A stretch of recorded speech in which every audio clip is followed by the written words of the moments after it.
So hello बच्चों, स्वागत है आपका एक और लेक्चर में।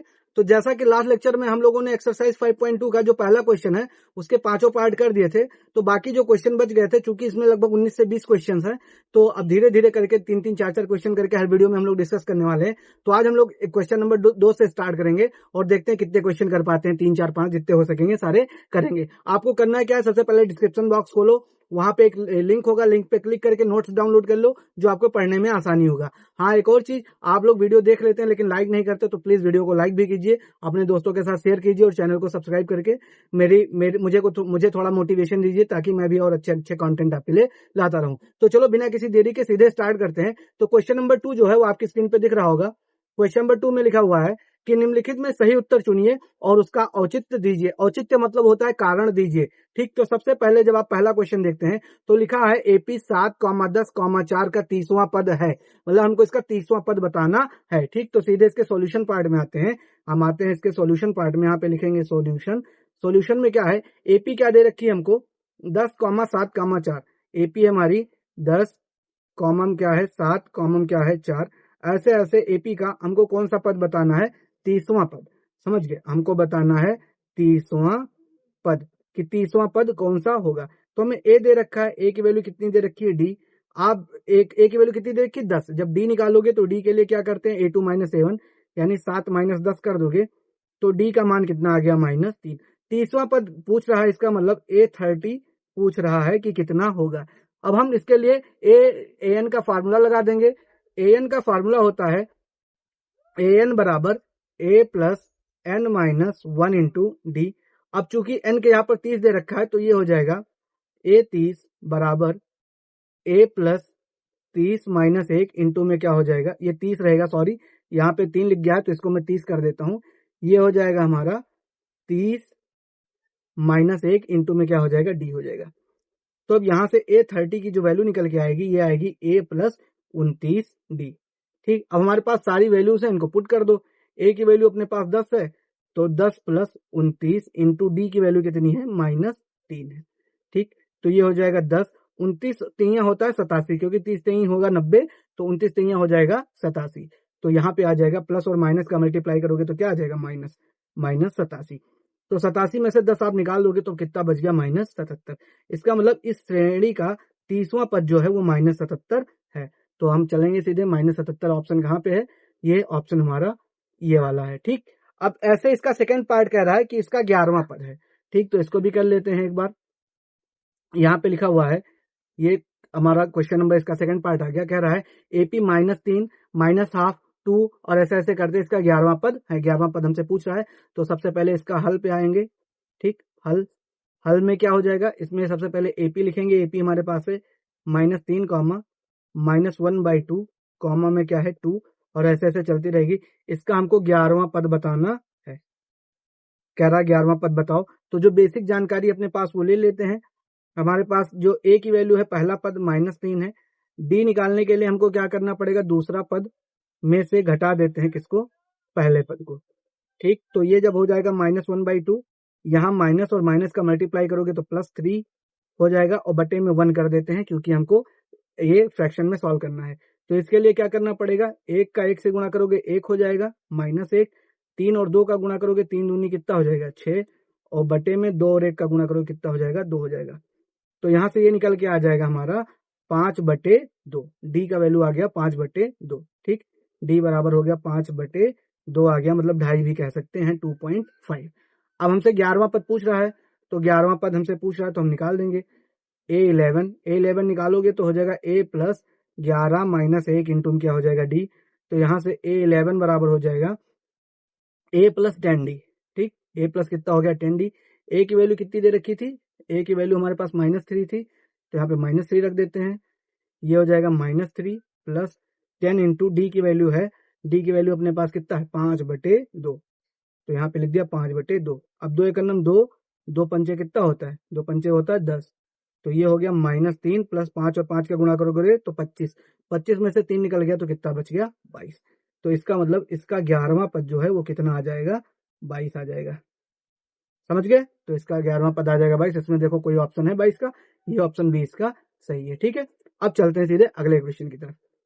अब इसका क्वेश्चन नंबर देखते हैं तीसरा लिखा हुआ है निम्नलिखित समांतर श्रेणियों में रिक्त बाक्सों को ज्ञात कीजिए। मतलब इसमें हमको एक खाने बना के दे रहा है, कह रहा है इनको भरो। ठीक, तो मैं सीधे पहले क्वेश्चन से स्टार्ट करता हूं। तो पहले क्वेश्चन को अपन सॉल्यूशन लिखते हैं। तो 2 लिखा हुआ है, उसके बाद क्या है डब्बा, और उसके बाद क्या लिखा हुआ है 26। ठीक, अब कह रहा है इसको इसमें भरो कि क्या आएगा इसका आंसर। तो इसके लिए हम सबसे पहले थोड़ा सा इधर कॉन्सेप्ट समझते हैं कि जब अपने 3 नंबर ए, बी और सी, ठीक, जब ये 3 नंबर एपी में हो, ए बी सी कैसे हो, एपी में हो, तो क्या होता है कि जब ए प्लस सी करके बटे 2 कर दो तो बी के क्या आ जाता है, बराबर आ जाता है। मतलब 3 पद अगर एपी में है तो पहले और तीसरे को जोड़ के बटे 2 कर दोगे तो बीच वाला पद आ जाएगा। इसे समांतर माध्य भी बोलते हैं, समझ गए। तो अपने पास कितने पद हैं, ये मान लेते हैं ए, ये मान लेते हैं बी, और ये मान लेते हैं क्या है सी। तो बी बराबर क्या होता है, ए प्लस सी अपॉन में क्या हो जाएगा 2। तो यानी बी बराबर हो जाएगा, पहला पद कितना है, पहला पद अपने पास है 2, एक बार मैं क्रॉस चेक करूंगा, हाँ 2 है, तो यहाँ पे पहले पद को लिखेंगे 2। फिर तीसरा पद कितना है 26, और बटे में क्या कर दिया 2। अब 26 और 2 हो जाएगा 28, बटे में लिख दिया 2। तो 2 एक 2, 14 दूना 28। तो यहाँ से बी की वैल्यू कितनी निकल के आ गई 14। इसका मतलब जो जगह है डब्बा उसमें हम कितना भरने वाले हैं 14। तो यहाँ पे हमारा आंसर आ जाएगा, इस रिक्त स्थान में हम क्या भर देंगे 14। यहाँ पे लिख दिया 14 भर दिया। ठीक, अब ऐसा भी देखो 14 और 2 में डिफरेंस 12, फिर 14 और 26 में डिफरेंस 12। तो ये हमारा एपी का जो क्राइटेरिया उसे फुलफिल करता है। अब इसका सेकंड पार्ट करते हैं। सेकंड पार्ट में इसमें देखेंगे तो 4 दे रखा है। ठीक, पहला डब्बा है, दूसरा डब्बा, तीसरा, चौथा। ठीक, तो पहला पद नहीं पता, दूसरा पद A2 हमें दे रखा है 13, तीसरा पद नहीं पता, और चौथा पद A4 कितना दे रखा है 3। तो जो जानकारियां हमको दे रखा है वो लिख लेते हैं। तो हमको दे रखा है A2 की वैल्यू 13। A2 मतलब हो जाएगा, A2 जब लिखोगे तो ये हो जाएगा A plus 2 minus 1 into D. तो A2 बराबर हो जाएगा A प्लस डी। तो हमें A2 की वैल्यू दे रखी है 13, तो इसका मतलब A2 की वैल्यू कितनी दे रखी है 13। तो A प्लस डी बराबर कितना हो गया 13। इक्वेशन क्या मान लेते हैं 1। अब इसके बाद चौथा पद जो है वो हमको दे रखा है 3। हमें क्या दे रखा है, इसका चौथा पद 3 दे रखा है, यानी A4 बराबर कितना दे रखा है 3। तो A4 जब लिखोगे तो A4 में हो जाएगा A प्लस 3D। A4 में क्या हो जाएगा A प्लस 3D। तो A प्लस 3D ये कितना दे रखा है 3। ये हो गया इक्वेशन 2। ठीक, अब समीकरण 1 और समीकरण 2 को सॉल्व करके A और D का मान हमको निकालना है। तो आइए इसे कर लेते हैं। तो अब ये अपना क्या था 13। ठीक, ये तो समीकरण 1 और समीकरण 2 को हल करना है। तो हम एक काम करेंगे, समीकरण 1 में से समीकरण 2 को घटा देते हैं। ठीक, हम करेंगे समीकरण 1 माइनस समीकरण 2। तो A प्लस डी बराबर कितना है 13।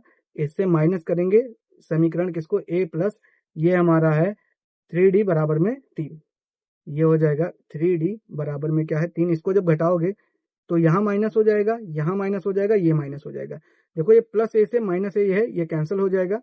अब माइनस 3D में से एक डी निकल जाएगा, तो ये बच जाएगा माइनस 2D बराबर 10 में से जब 13 में से 3 जाएगा तो कितना बच जाएगा 10 बच जाएगा।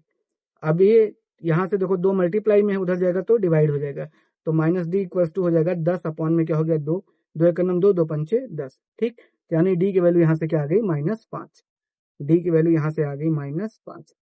अब डी जब हमारे पास आ गया, अब किसी भी समीकरण में डाल के ए निकाल लेते हैं। तो डी का मान समीकरण 1 में रख देते हैं।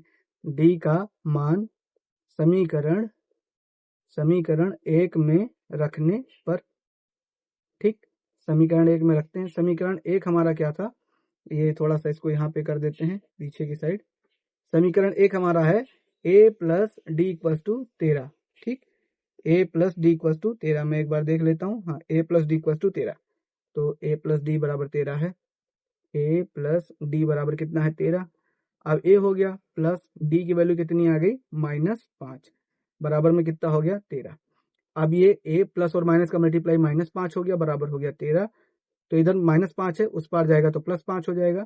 13 प्लस 5 कितना हो गया 18, यानी a की वैल्यू कितनी आ गई 18। समझ गए। बस अब फिल इन द ब्लैंक करना था, इसे भर देते हैं। तो देखो पहला पद जो a था ये हमारा कितना आ गया 18, ये तो 13 था ही। अब इसमें 5 और घटाओगे डी तो ये कितना हो जाएगा 8। समझ गए, तो हमारा ये भर गया। अब देखो इसमें 5 पार्ट हैं। इस क्वेश्चन में जब आप देखेंगे तो कितने पार्ट हैं 5, जिनमें से मैंने पहले और दूसरे 2 पार्ट आपको बता दिए। बाकी 3 पार्ट आप स्वयं करिए। अगर कोई किसी भी प्रकार का डाउट होता है तो कमेंट बॉक्स में बताइए, मैं इनके भी सॉल्यूशन अपलोड कर दूंगा। कुछ नहीं करना, इसमें देखो पहला पद ए दे रखा है, और फिर उसके बाद 1 2 3 4 चौथा पद दे रखा है।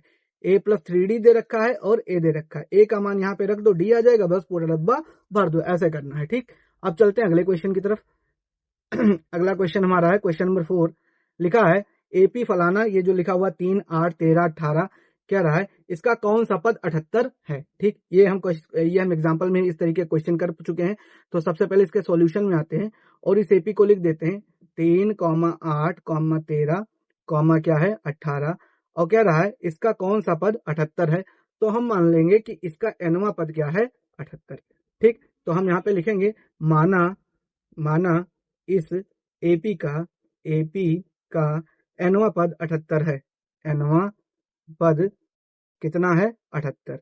ठीक है सर, इसमें और क्या, तो इसका मतलब an की वैल्यू कितनी दे रखी है 78, और क्या क्या जानकारी दे रखी, a दे रखा है, a की वैल्यू कितनी है 3। अब यहां से जब d निकालोगे तो d हो जाएगा अगला पद माइनस पिछला पद, तो 8 में से जब 3 घटाओगे तो d का मान कितना निकल के आ गया 5। तो हमारे पास a भी आ गया, d भी आ गया, an है।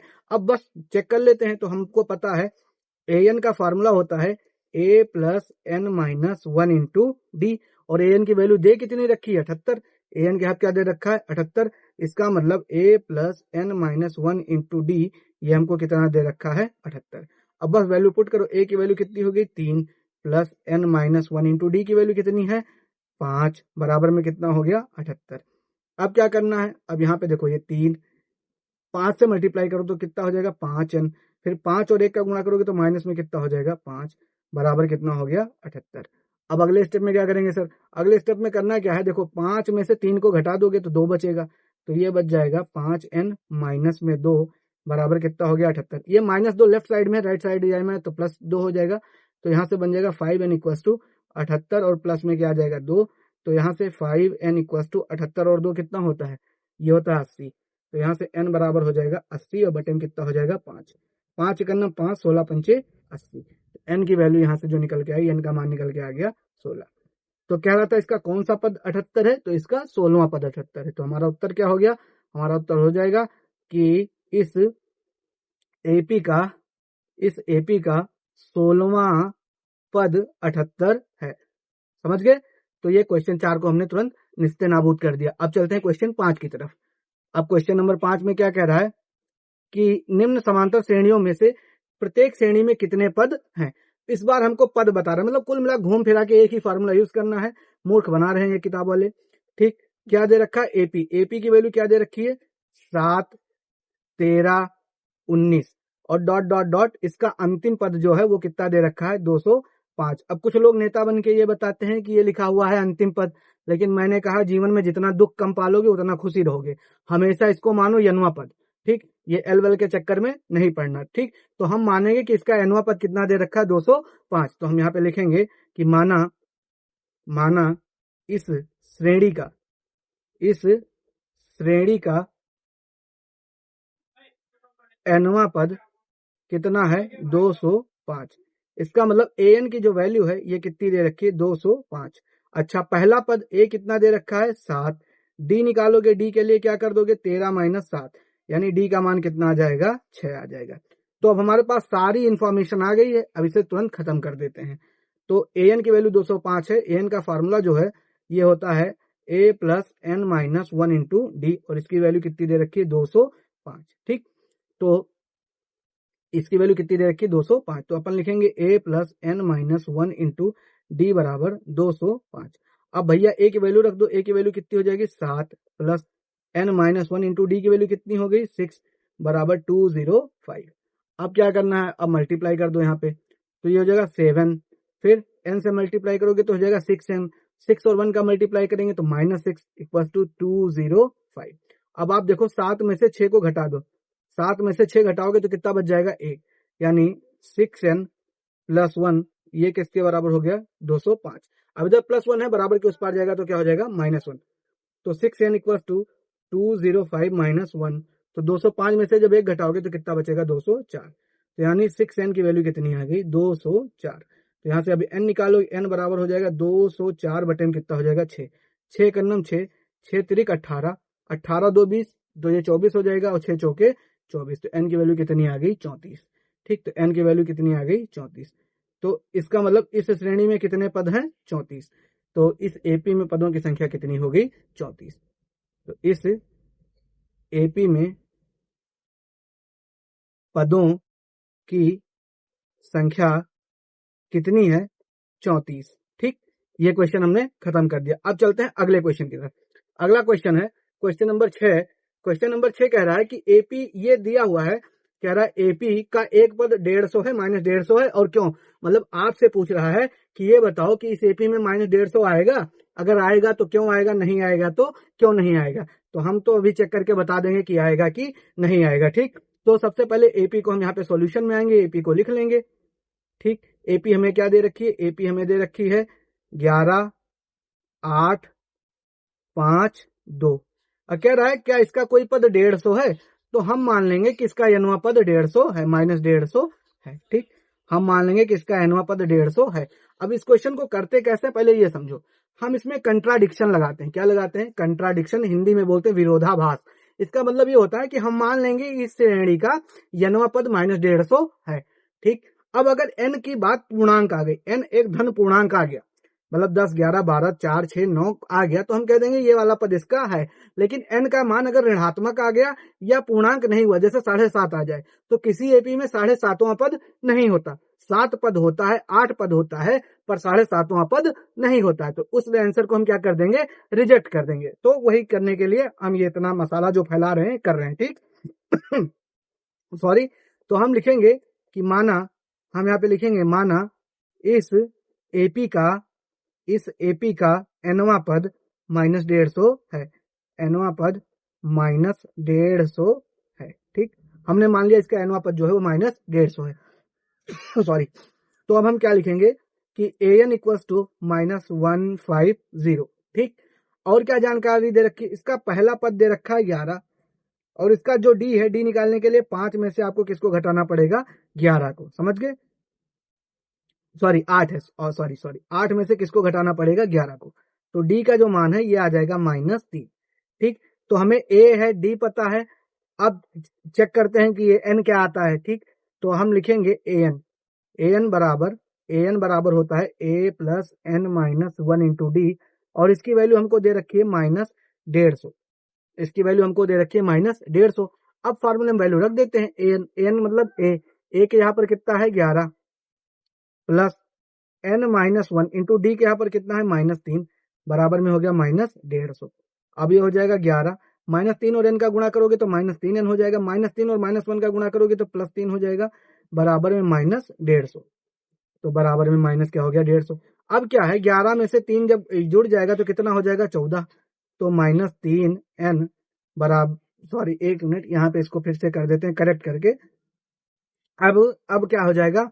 अब हो जाएगा ये कि अब यहाँ पे -3 से मल्टीप्लाई किया तो देखो -3 हो गया, -3 और -1 का गुणा तो +3 हो गया। अब हम करने क्या वाले हैं? इस 11 और 3 को जोड़ने वाले हैं। तो 11 और 3 मिलकर कितना हो गया? 14। तो 14 -3n बराबर क्या हो गया? -150। अब इधर +14 है, बराबर के उस पार जाएगा तो -14 हो जाएगा। तो -3n बराबर -150, और माइनस में क्या हो गया? 14। ठीक है सर। अब क्या होगा? अब क्या करेंगे? -3n इक्वल्स टू, ये -150 और जब -14 जोड़ोगे तो माइनस में हो जाएगा 164। तो माइनस में हो जाएगा 164। अब इस माइनस से ये माइनस कैंसिल होके ये केवल क्या बचा? 3n equals to 164। अब यहां से n बराबर हो जाएगा 164 अपॉन में क्या हो जाएगा? 3। अब 3 से इसको भाग करते हैं तो 3 एकम 3, 3 पचे 15, फिर ये हो जाएगा 14। 14 के लिए क्या लिखेंगे? 3 चौक 12, 12 फिर 0.66, तो n की वैल्यू आ गई 54.66। और ये संभव नहीं है, n कभी पूर्णांक के अन्यथा कुछ नहीं होता। अतः यहाँ पे लिखेंगे, यहाँ n का मान पूर्णांक नहीं है,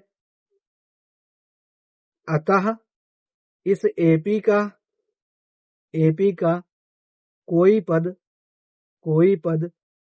-150 नहीं है। ठीक है, तो इस वीडियो में मैंने आपको ये सारे क्वेश्चन नंबर कहां तक हुआ? अभी 5 तक हम लोग कवर कर पाए हैं, 6 तक।